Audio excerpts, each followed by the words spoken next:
Astrology is assured of recognition from psychology, without further restrictions, because astrology represents the summation of all the psychological knowledge of antiquity. But what will he do when he sees only too clearly why his patient is ill, when he sees that it arises from his having no love, but only sexuality, no faith, because he is afraid to grope in the dark, no hope, because he is disillusioned by the world and by life, and no understanding, because he has failed to read the meaning of his own existence. I am an orphan, alone, nevertheless I am found everywhere. I am one, but opposed to myself. I am youth and old man at one and the same time. I have known neither father nor mother, because I have had to be fetched out of the deep like a fish, or fell like a white stone from heaven. In woods and mountains I roam, but I am hidden in the innermost soul of man. I am mortal for everyone, yet I am not touched by the cycle of eons. The greatest and most important problems of life are all in a certain sense insoluble. They can never be solved, but only outgrown. This outgrowing, as I formerly called it, on further experience was seen to consist in a new level of consciousness. Some higher or wider interest arose on the person's horizon, and through this widening of view, the insoluble problem lost its urgency. It was not solved logically in its own terms, but faded out when confronted with a new and stronger life tendency.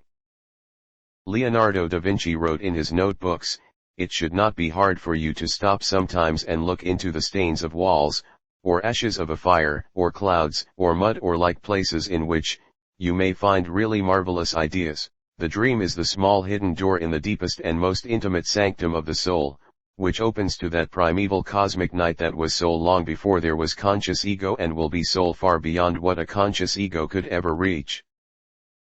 Naturally, society has an indisputable right to protect itself against errant subjectivisms, but, insofar as society is itself composed of de-individualized human beings, it is completely at the mercy of ruthless individualists.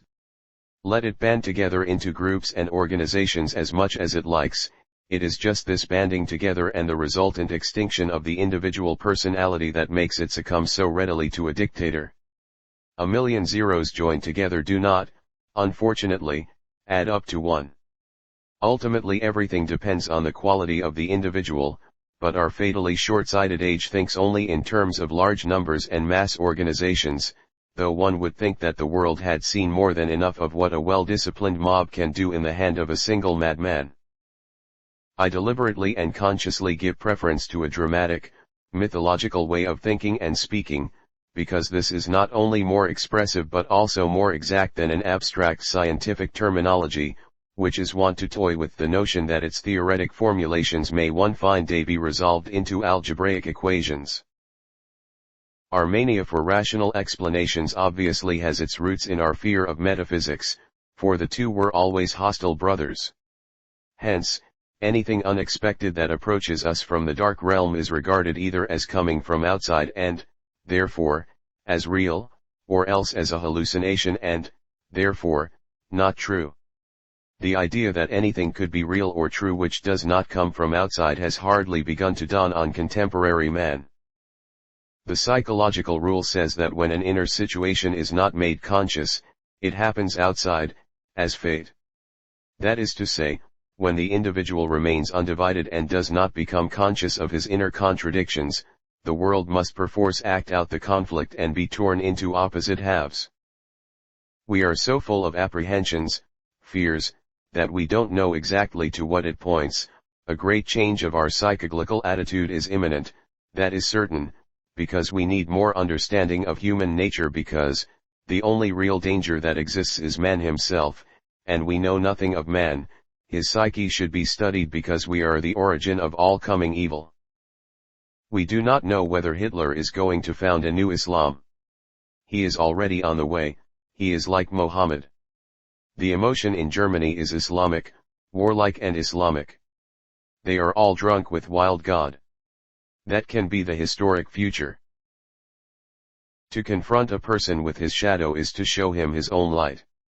Once one has experienced a few times what it is like to stand judgingly between the opposites, one begins to understand what is meant by the self. Anyone who perceives his shadow and his light simultaneously sees himself from two sides and thus gets in the middle.